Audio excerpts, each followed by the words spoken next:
Cek, cek, cek, cek. Halo guys, kembali lagi bersama saya Agus Salim di Kolom Sinema. Seperti biasa, Kolom Sinema akan membahas film-film yang sedang booming di tengah masyarakat dan film-film yang memang layak untuk dibincangkan dan kita diskusikan.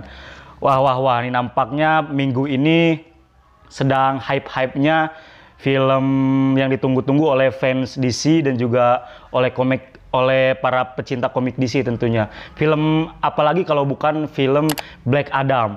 Nah, saya juga sempat mereview trailernya dulu sekitar 2 atau 3 bulan yang lalu, dan akhirnya pada tanggal 21 Oktober 2022 film Black Adam ini resmi rilis di Indonesia, dan saya sudah nonton. Dan begini, saya akan mengambil dua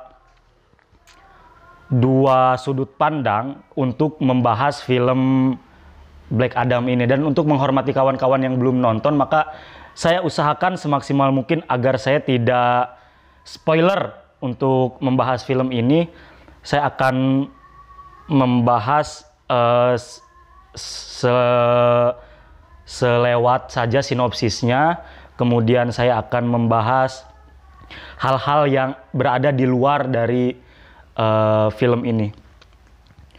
Yang pertama, dilihat dari sudut pandang era baru kebangkitan film-film superhero DC, maka film Black Adam semacam menjadi tirai pembuka yang segar untuk membangun ulang universe dari DCU.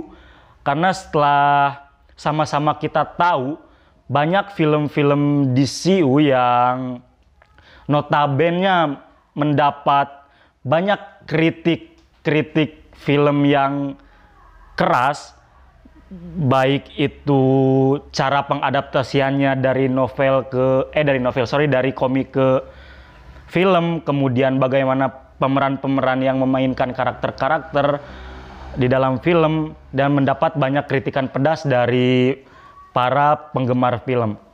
Nah, di sini saya mengapresiasi betul bagaimana film Black Adam ini digarap dan yang sudah digembar-gemborkan oleh aktornya sendiri, yakni Dwayne Johnson, bahwa film ini akan menjadi era baru kebangkitan film DC. Dan entah visi ini untuk menyaingi tetangga sebelah atau bukan, kita tidak membahas ke arah situ. Hanya saja film Black Adam ini menjadi harapan baru, menjadi angin segar, menjadi daya tarik lagi nih untuk kawan-kawan pecinta film superhero. Setelah beberapa dekade kita dibombardir oleh film superhero dari Marvel, dan akhirnya DC mengeluarkan satu film superhero yang jadi harapan gitu, film Black Adam ini. Sinopsisnya, saya akan bahas sinopsisnya. Ini pun bukan spoiler karena kawan-kawan sudah melihat tokoh-tokoh yang hadir di film ini dari trailernya. Yang pertama, film Black Adam ini menceritakan kebangkitan dari jagoan di masa 5000 tahun yang lalu, ketika seorang tokoh yang berada di kota fiktif bernama Kahndaq, yang kota itu sedang berada di bawah penjajahan. Kemudian di dalam film itu muncullah seorang tokoh yang bercita-cita untuk membebaskan rakyat Kahndaq ini dari penjajahan. Hingga singkat cerita, tokoh dan kekuatan Black Adam ini yang pada 5000 tahun lalu bernama Tut Adam terkubur, dan sampai pada era modern ada seorang arkeolog lah, mungkin ya bisa kita sebut arkeolog atau peneliti, mengaktifkan kembali atau membangkitkan kembali si Ted Adam ini beserta kekuatannya, dan masih di wilayah Kahndaq era modern yang juga masih ada di bawah penjajahan kelompok yang bernama Intergang. Nah, dari sini konflik dimulai. Si tokoh Ted Adam ini bangkit, kemudian dengan kekuatannya yang super overpower gitu. Dia membantai setiap orang yang dia temui, kemudian muncullah. Nah, di sini muncullah kita diperlihatkan superhero yang ikonik di komik DC seperti tokoh Hawkman, kemudian Cyclone, kemudian Atom Smasher, kemudian tentu yang paling ikonik dan banyak dipuji-puji adalah tokoh dari Dr. Fate. Kelompok ini bernama Justice Society of America. Kelompok baru mungkin di dalam filmnya, kelompok yang baru yang diperkenalkan menjadi kelompok superhero selain dari Justice League, karena kita tahu film Black Adam ini masih berada di universe DCU. Artinya film Black Adam ini sejaman dengan film atau sedunia dengan film Man of Steel, kemudian dengan film Superman versus Batman, kemudian dengan film Wonder Woman, dengan film Aquaman, dengan film The Flash yang nanti akan tayang pada tahun 2023. Kita nantikan, semoga memang ini jadi tayang. Nah, itu artinya Black Adam membuka kemungkinan baru, cerita yang akan sangat luas di DCU ini. Dan kemarin juga di di trailernya kan sudah kita sama-sama saksikan bagaimana kekuatan-kekuatan para anggota dari Justice Society ini, dan terbukti ternyata di filmnya kekuatan-kekuatan superhero Justice of Society ini tidak mengecewakan lah. Apalagi film ini dikemas dengan set yang mewah, walaupun nanti akan saya bahas sudut pandang yang lainnya. Saya lanjutkan, film ini dibangun dengan sangat mewah, kemudian pertarungannya sangat ikonik. Bagaimana tokoh Dr. Fate berusaha untuk menghentikan keberingasan dari si Black Adam ini. Dan ini yang menarik itu Dr. Fate dan banyak dipuji oleh kawan-kawan di luar sana, bagaimana si aktor pemeran Dr. Fate ini membawakan tokoh Dr. Fate dengan begitu penuh karisma, dengan sangat berwibawa gini. Dan berhubung aktor yang memerankannya ini adalah seorang aktor yang memang senior, dan saya lupa nama aktornya siapa, tapi aktor ini aktor senior di Hollywood dengan track panjang pengalamannya membintangi banyak film. Pemeran tokoh Dr. Fate ini jelas pun bagi saya sangat memberi kesan seorang superhero yang berkarisma gitu. Walaupun di dalam filmnya Dr. Fate ini diperankan oleh seorang aktor yang sudah cukup berumur lah. Dan ini membuka kemungkinan baru juga, bisa saja di beberapa masa yang akan datang tokoh Dr. Fate ini di recast pemainnya gitu. Karena ya kawan-kawan tonton sajalah, saya tidak ingin memberikan spoiler, kawan-kawan tonton saja.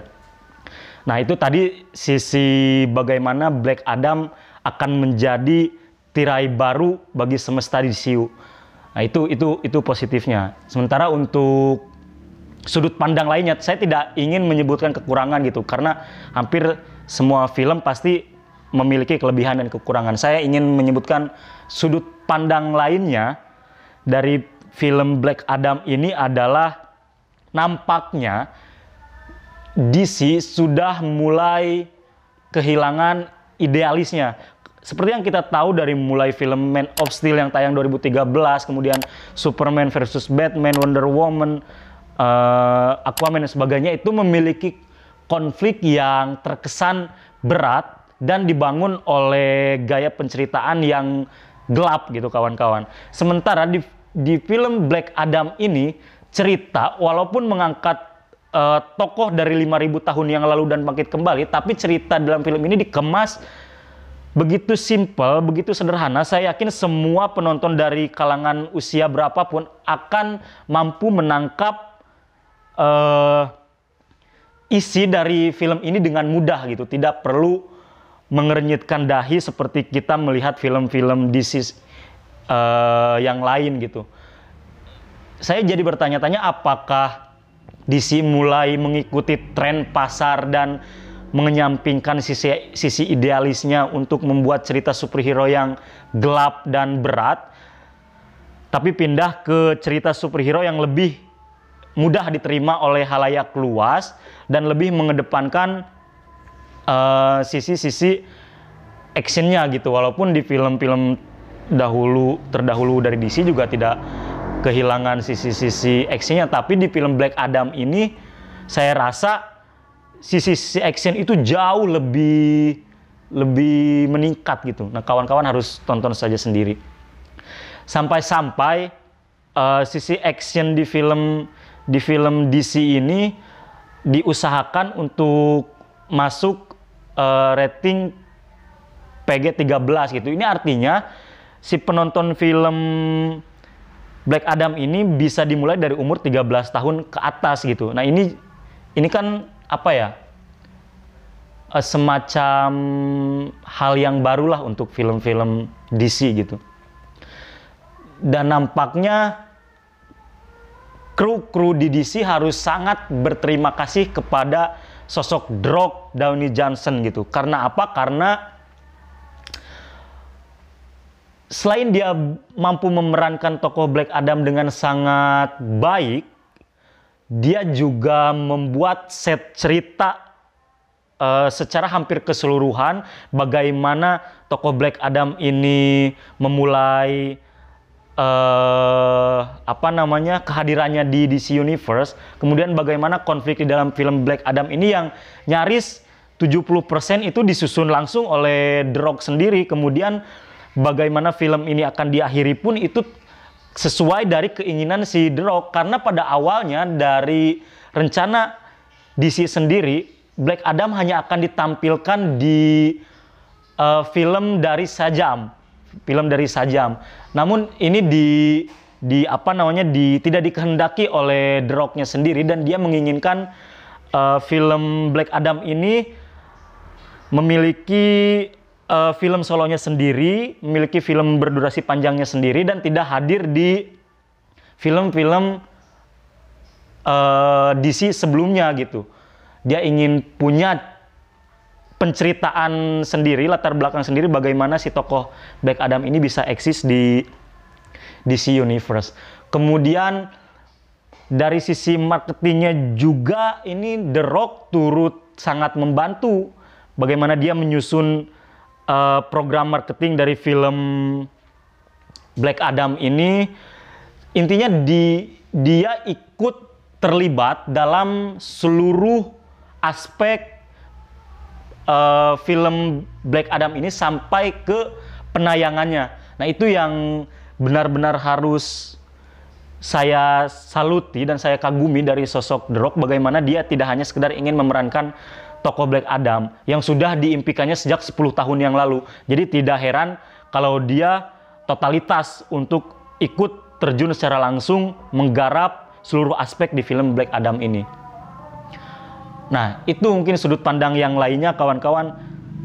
Kita akan menyaksikan sebuah era baru dari film DC Universe. Apalagi baru saja sehari yang lalu dikonfirmasi bahwa film Superman versi DCU itu akan digarap kembali, dan ini mungkin tentunya Superman versi Henry Cavill ya kawan-kawan, yang dulu hadir di film Man of Steel dan juga Superman versus Batman gitu, dan film Justice League. Nah, ini sudah dikonfirmasi penayangannya, entah akan ditayangkan pada tahun berapa, namun yang pasti kita patut menyaksikan bagaimana tokoh Black Adam ini mungkin nantinya akan bertemu dengan jajaran superhero dari Justice League, dan saya tidak akan tidak akan menyebutkan secara langsung. Namun kawan-kawan, jika nanti nonton film ini jangan dulu pulang dan meninggalkan tempat duduk setelah film berakhir, karena setelah film berakhir akan ada post credit yang nampaknya membuat gempar seluruh pecinta film DC, dan sesuai dengan keinginan mereka. Hal-hal yang selama ini mereka inginkan itu akhirnya direalisasikan di post credit film dari Black Adam ini. Mungkin teman-teman juga sudah ngeh apa yang saya maksud, siapa yang akan hadir di post credit dari film Black Adam. Dan ya itu yang bisa saya sampaikan ke kawan-kawan terkait dengan film Black Adam ini. Walaupun sayangnya dari beberapa situs rating film ini memberikan rating yang rendah terhadap film Black Adam. Namun itu tidak masalah, karena pada akhirnya semua balik lagi ke selera masing-masing. Mungkin situs-situs pemberi rating film itu punya standar tersendiri bagaimana film disebut bagus dan film disebut tidak bagus. Namun yang pasti secara pribadi saya terhibur dengan film Black Adam ini, dengan cerita yang dibawakan secara sederhana, tidak terlalu menguras menguras pikiran gitu. Dan yang lebih saya nantikan lagi-lagi bagaimana film Black Adam ini dilanjutkan, dan kita patut menunggu apakah Black Adam ini akan hadir di film The Flash yang akan tayang pada tahun 2023, setelah kemarin aktor dari The Flash yang beberapa kali tersandung kasus kriminal pada akhirnya meminta maaf kepada publik secara terbuka dan mengakui kesalahannya. Dan dia juga sudah kembali lagi ke set syuting film The Flash, dan mudah-mudahan kita diberi sesuatu yang tidak mengecewakan lagi nih di film DC selanjutnya setelah kali ini dibuka oleh Black Adam. Itu barangkali kawan-kawan yang bisa saya bahas terkait film Black Adam. Silahkan kawan-kawan apabila sudah menonton boleh komen di kolom komentar. Jangan lupa like, komen, dan subscribe Langgam Pustaka TV, dan tunggu review film berikutnya dari Kolom Sinema. Terima kasih, bye-bye.